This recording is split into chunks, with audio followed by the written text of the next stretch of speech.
This is an incredible story. A 4-year-old in Ferndale, Washington, alerted police to the fact that her babysitter was lying about a home invasion that took place a few days ago.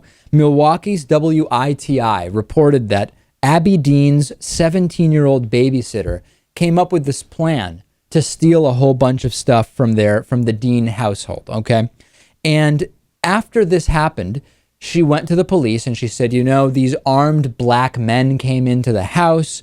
I didn't recognize them, but one of them looks like our black neighbor, Cody Oakes. Now, this I don't understand.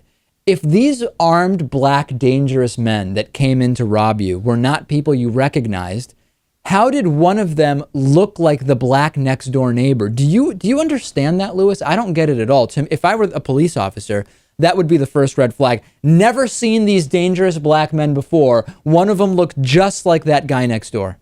Yeah, it's either she wanted him to go down for this, or, normally you would just say I didn't recognize them and leave it at that, but maybe she hates this kid. So police went over to the next door neighbor, this black individual named Cody Oakes. They questioned him for hours. Ultimately, though, the little girl went to police and said, no, the neighbor can't be the robber because his skin color isn't the right one.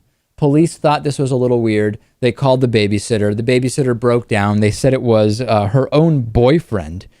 She set up the entire thing, and just amazing that we still have this blame the dangerous black guy thing and a 4-year-old girl. And this really shows how children don't have these ideas that black people are dangerous or that gay parents are weird in some way. This, of course, is taught to them. There's nothing natural about those beliefs. There's nothing obvious about those beliefs. And the little girl saying, no, the guy who did the robbing was white, and blowing the entire case wide open for the police.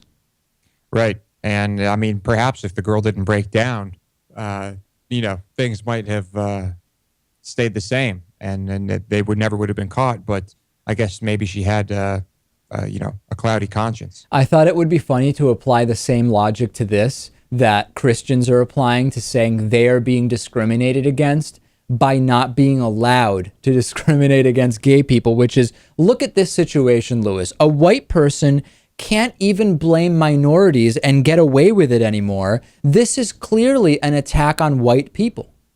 White people have been criminalized. Being white is criminalized now because you can't blame the black guy next door.